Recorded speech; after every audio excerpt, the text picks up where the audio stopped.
सकलाय जगद्दिताय नागाननाय श्रुतियज्ञविभूषिताय गौरीसुताय गणनाथ नमो नमस्ते।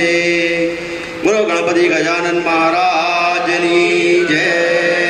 नमः पार्वतीपते हर हर हर महादेव की जय। પોલીસ સ્ટેશન તથા સુરત ગણેશ ઉત્સવ સમિતિ દ્વારા ગણેશ સ્થાપન આયોજકોની સચિન ખાતે મીટિંગ મળી। સચિન પોલીસ સ્ટેશન તથા સચિન જીઆઈડીસી પોલીસ સ્ટેશનના વિસ્તારના ગણેશ આયોજકો અને પોલીસ અધિકારી તથા સમિતિના પદાધિકારીઓ ઉપસ્થિત રહ્યા। પ્રજાપંખ સચિન ગણેશ મહોત્સવને લઈ સુરત ગણેશ ઉત્સવ સમિતિની બેઠક મળી, જેમાં ગણેશ સ્થાપનથી વિસર્જન દિવસ દરમિયાન સુધી કાયદો વ્યવસ્થા જળવાઈ રહે તે માટે મંથન કરાયું।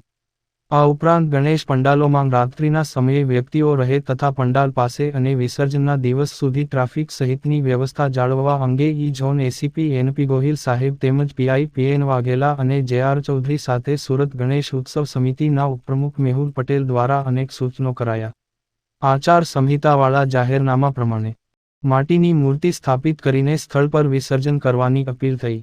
ગાઈડલાઇનને ધ્યાને લઈ ગણેશ મહોત્સવમાં મહત્તમ 9 ફૂટની માટીની ગણેશ મૂર્તિનું સ્થાપના, સાર્વજનિક ગણેશ મહોત્સવમાં પંડાલ મંડપમાં લાઇટ તથા બનાવેલો મંડપ રોડ ઉપર રાહદારીઓને અડચણરૂપ ના બને કે કોઈપણ રોડ બ્લોક ના થાય તેની ખાસ તકેદારી રાખવી। આ સાથે પ્રતિમાના આગમન કે વિસર્જન દરમિયાન ડીજેનો અવાજ ધ્વનિ પ્રદૂષણનું કારણ ન બને તેની તકેદારી રાખવા અને રાત્રે 10 વાગ્યા પછી ડીજેના ઉપયોગ ઉપર પ્રતિબંધ મૂકવા જણાવ્યું હતું। ડીજેની અલગ પરમિશન લેવી પડશે। આજના મીટિંગમાં વિવિધ ગણેશ મંડળોના પ્રતિનિધિઓ ઉપસ્થિત રહ્યા હતા। ગણેશ સ્થાપના વખતે પીઓપીની કે કૃત્રિમ રંગોની મૂર્તિની જગ્યાએ ગણેશજીની માટીની મૂર્તિ સ્થાપિત કરવા સૂચનો કરાયા। આ ઉપરાંત નદી અને તળાવમાં મૂર્તિ વિસર્જન કરવાથી ઘણા સમય સુધી મૂર્તિ ખંડિત હાલતમાં પડી રહેવાથી ધાર્મિક લાગણીને ઠેસ પહોંચે છે, તેમ ન કરતા સોસાયટી અથવા એસએમસી કૃત્રિમ તળાવ સુડામાં વિસર્જન કરવા જણાવ્યું। આ સાથે લાઉડ સ્પીકર વગાડવા અને ગણેશ વિસર્જન દરમિયાન સરઘસ માટે પણ જે તે પોલીસ સ્ટેશનમાં અરજી કરીને પરમિટ મેળવવાની રહેશે એવું આયોજકોને ખાસ જણાવ્યું હતું। તમામ આયોજકોએ પોલીસ સ્ટેશન ખાતે અથવા ઓનલાઈન જરૂરી રજિસ્ટ્રેશન કરાવી લેવું ફરજિયાત છે। મૂર્તિનું વિસર્જન તંત્ર દ્વારા તૈયાર કરેલા કૃત્રિમ તળાવોમાં તથા સમય મર્યાદામાં થાય તે માટે જરૂરી માર્ગદર્શન આપ્યું હતું। બેઠકમાં ઈ ઝોન એસીપી એનપી ગોહિલ સાહેબ તેમજ પીઆઈ પીએન વાઘેલા અને જેઆર ચૌધરીએ સાથે સુરત ગણેશ ઉત્સવ સમિતિના ઉપપ્રમુખ મેહુલ પટેલ, સચિન નાંગ સંયોજક શ્રી પ્રશાંત દેસાઈ, સહ સંયોજક પ્રકાશભાઈ શર્મા, દીપકભાઈ ચૌધરી, પિયુષભાઈ મોદી, વીરભાઈ રાંદેરવાલા, જેકીભાઈ પટેલ અને આઈટી સંયોજક હરિત દેસાઈ, સચિન જીઆઈડીસી વિસ્તારના સંયોજક શ્રી જીનલભાઈ ટેલર, સહ સંયોજક શ્રી નિર્મલભાઈ પટેલ, રાજુભાઈ પટેલ, રોહિતભાઈ પટેલ, મુકેશભાઈ પરમાર, હાજાભાઈ ભરવાડ અને આઈટી સંયોજક રાહુલભાઈ પટેલ તથા નિર્ણાયક શ્રી નરેશ ભટ્ટ અને પ્રકાશ ભાવસાર ઉપસ્થિત રહ્યા। આ પ્રસંગે વિશેષ સમિતિના ઉપપ્રમુખ મેહુલ પટેલે ગણેશ ઉત્સવને પર્યાવરણ મિત્ર બનાવીએ એવું જણાવ્યું।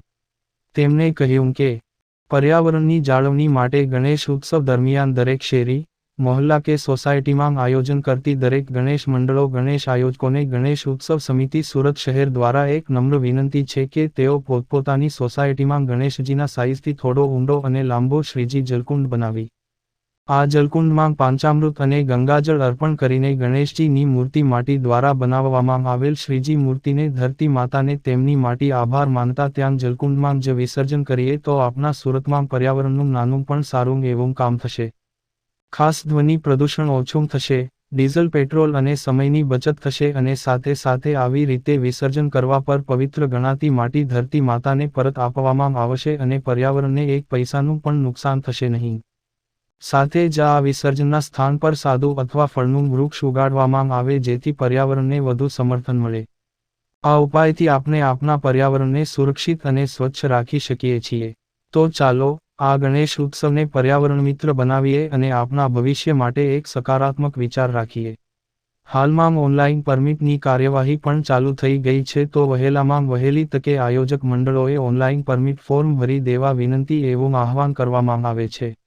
જ્યાં જ્યાં જલકુંડની પ્રવૃત્તિ થશે તેઓએ અમને મંડળનું નામ અને મોબાઈલ નંબર આપવાના રહેશે, જેથી સમિતિ દ્વારા આપના મંડપમાં આવી મંડળનું જાહેર સન્માન થશે। જી સાહેબ, સારી મીટિંગ હતી ને કઈ બાબત ગણેશ ઉત્સવની કઈ કઈ ગાઈડલાઇન્સ છે જે લોકો સુધી પહોંચાડી શકે તેમ છે? 7 अक्टूबर को गणेश उत्सव का जो आयोजन होने जा रहा है उसका प्रारंभ 7 अक्टूबर को होने वाला है।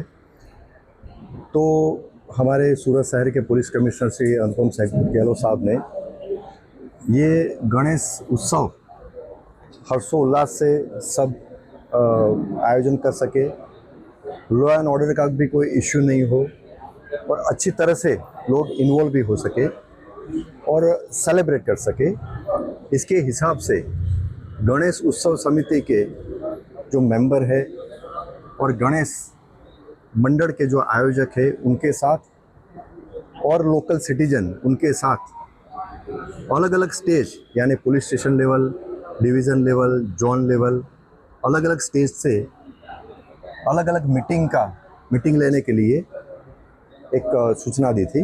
उसके आधार पे आज सचिन पुलिस स्टेशन विस्तार में ये जो एलडी स्कूल है, एलडी हाई स्कूल, उसमें हॉल में ये मीटिंग का आयोजन किया गया।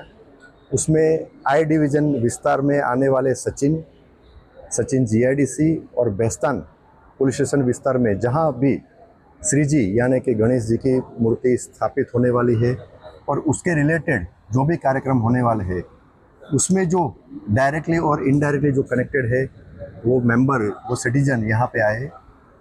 पुलिस विभाग की तरफ से लोकल पुलिस स्टेशन के स्टाफ अधिकारी वो भी इन्वॉल्व रहे, हाजिर रहे। और एक ये मीटिंग में गणेश उत्सव समिति के जो होद्देदार है उनकी तरफ से और सूरत शहर पुलिस विभाग के प्रतिनिधि के रूप पे हमारी तरफ से अपील की गई। उसमें जो सरकार श्री की गाइडलाइन है, जो नोटिफिकेशन जो भी कॉम्पिटेंट जो अथॉरिटी ने इशू किया है उसके बारे में अवगत किया गया। ये उत्सव अप्रोक्सीमेट 10 दिन चलने वाला है, तो उसमें ऑर्डर यानी व्यवस्था बनी रहे और कोई अकस्मात भी नहीं बने, उसके हिसाब से छोटी छोटी चीज़ को भी कंसिडर करके क्या होना चाहिए, क्या स्टेप लेना चाहिए, उसमें डिटेल में उनको ब्रीफिंग किया गया। और पुलिस विभाग की तरफ से हमने पूरी खातरी पब्लिक को, जाहिर जनता को दी है कि इसमें हम हमारी जो ड्यूटी है उसके फ़र्ज़ के भाग रूप में जो भी कामगिरी हमको करनी है वो करके अच्छी तरह से बंदोबस्त रखेंगे। और उसके साथ साथ में हम ये अपेक्षा करते हैं कि लोग यानी सिटीजन भी हमारे साथ में मिलके हमको सपोर्ट दे। तो इसके लिए अल्टीमेट अपना जो गोल है कि लोग इकट्ठे होके, इन्वॉल्व होके ये जो धार्मिक जो अपना त्यौहार है गणेश उत्सव का, उसको अच्छी तरह से सेलिब्रेट कर सके और इसके साथ साथ लॉ एंड ऑर्डर भी अच्छी तरह से मेंटेन हो सके। Thank you. जय श्री गणेश।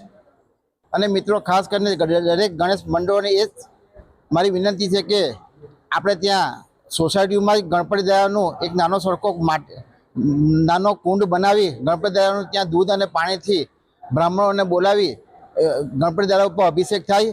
એ અભિષેક થયા પછી ત્યાં જ આપણે વૃક્ષની વાવણી કરીએ જેથી કરીને એ કાયમ માટે આપણે એ વૃક્ષની પૂજા પણ કરી શકાય। આજે જે સચિન પોલીસ સ્ટેશન અને સચિન જીઆઈડીસી પોલીસ સ્ટેશન દ્વારા જે મીટિંગનું આયોજન કરવામાં આવ્યું એમાં આપણને પોલીસ કમિશનરે જે એ ગાઈડલાઈન બહાર પાડી છે એનો પાલન કરવાનું એ વિશે દરેક ગણેશ ઉત્સવ સમિતિના જે અહીંયા પધારેલા લોકોને માહિતગાર કરવામાં આવ્યા સાહેબ તરફથી।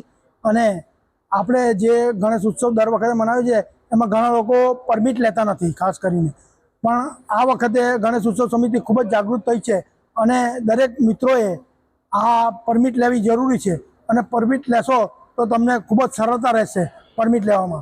અને તમને પરમિટ લેવામાં કદાચ તમને કંઈ અગવડતા પડતી હોય તો પોલીસ સ્ટેશનમાં પણ એમણે આ માટે એક હેલ્પલાઇન જેવું શરૂ કર્યું છે અને તમે ખાલી પોલીસ સ્ટેશનમાં જશો તો તમારા માટે એમણે માણસ સ્પેશિયલ બેસાડેલો જ છે, એટલે તમે ત્યાં જશો અને તમારી માહિતી આપશો એટલે તમને તમારી પરમિટ તમારા ઘરે મળી જશે।